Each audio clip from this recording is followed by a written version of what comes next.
If manifestation is working, why isn't everyone rich? Everyone asks this question eventually. If manifestation is real, if reality reflects consciousness, if your inner world creates your outer world, then why isn't everyone rich? The answer is simple: most people are reacting to reality instead of creating it. They look at their bank account and decide who they are. They look at their circumstances and let those circumstances define their state of being. No money means they feel poor, no opportunities means they feel hopeless, no evidence means they lose faith. They are constantly taking instructions from the physical world. But manifestation has never been about responding to reality. It has always been about generating reality from a state of being that exists before physical evidence appears. The wealthy person is not wealthy because they have money. They have money because, long before the money arrived, they embodied the identity that could receive, hold, and multiply wealth. Most people try to become rich so they can finally feel abundant.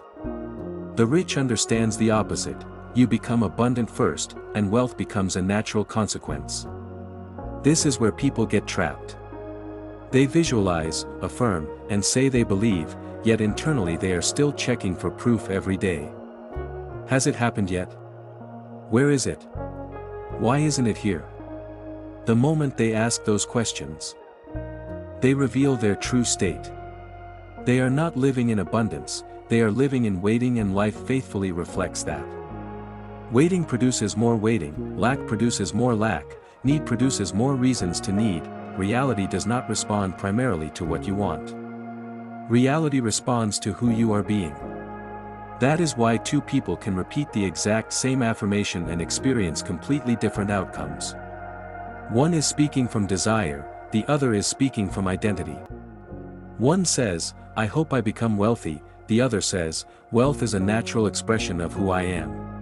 The words may sound similar, but the position from which they are spoken is entirely different. The first person is trying to get something they believe they do not have. The second person is expressing something they already accept as part of themselves. Manifestation follows identity far more than it follows desire.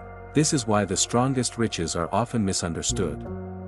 They act certain before evidence exists, they move as though doors are opening before the doors appear, they trust themselves before the world validates them. To the average mind, this can seem irrational. Yet every visible reality was once invisible. Every company was once an idea, every fortune was once a decision. Every achievement existed in consciousness before it appeared in physical form. The physical world is often the final stage of creation, yet most people treat it as the starting point. They wait for evidence before they believe. Creators believe before evidence appears because they understand that identity precedes manifestation. The deeper question is not why everyone isn't rich. The deeper question is how many people are willing to remain faithful to a new identity when every current circumstance argues against it. It is easy to feel wealthy when money is flowing. It is easy to feel successful after success arrives. It is easy to feel confident after winning. The real test is whether you can embody abundance when the bank account disagrees. Whether you can embody certainty when nothing has happened yet, and whether you can remain the person who already possesses the reality you seek. Most people cannot. They return to old assumptions the moment reality challenges them. They check, doubt, react, fear, and then wonder why nothing changes. Reality is always reflecting a state of being. It is constantly asking one question: who are you being? Not what are you wanting, not what are you wishing for, not what are you hoping for, who are you being? The answer to that question is what eventually becomes visible. So if manifestation is working, not everyone becomes rich because very few people consistently embody the consciousness they desire without demanding immediate proof. Most people believe after they see. Creators see because they believe. And that difference changes everything.